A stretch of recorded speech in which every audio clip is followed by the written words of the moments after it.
Hello, my name is Faisal and this is my simple Perceptron.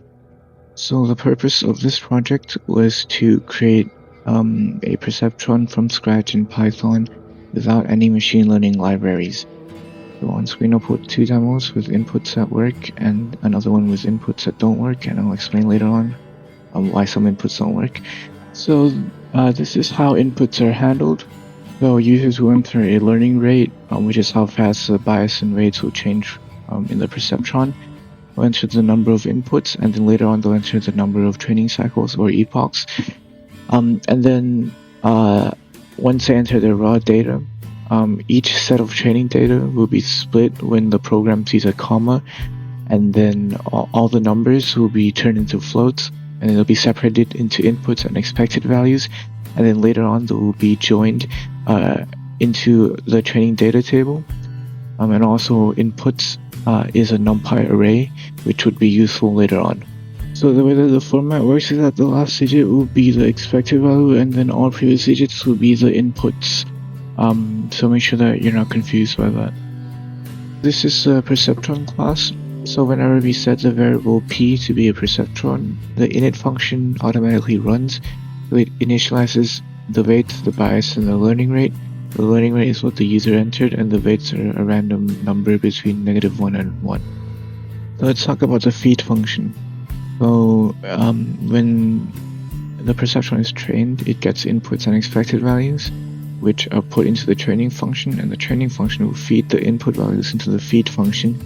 And the feed function finds the sum of the inputs multiplied by the weights plus the bias, which you can see in this diagram here, and it runs it through a sigmoid function which squashes the value to be between 0 and 1, which is useful for comparing it with the expected value later on. So after we get the output of the sigmoid function, we can find the cost, which is output minus expected squared. This is also the mean squared error. And then we calculate two gradients. The gradients are basically differentiating cost with respect to weights, and then differentiating cost with respect to bias. And then the two lines here, where we subtract things from the weights and the bias, is how the Perceptron actually learns. If you're curious for the logic, you can pause and read the comments. And this is the derivation for the gradients if you're interested.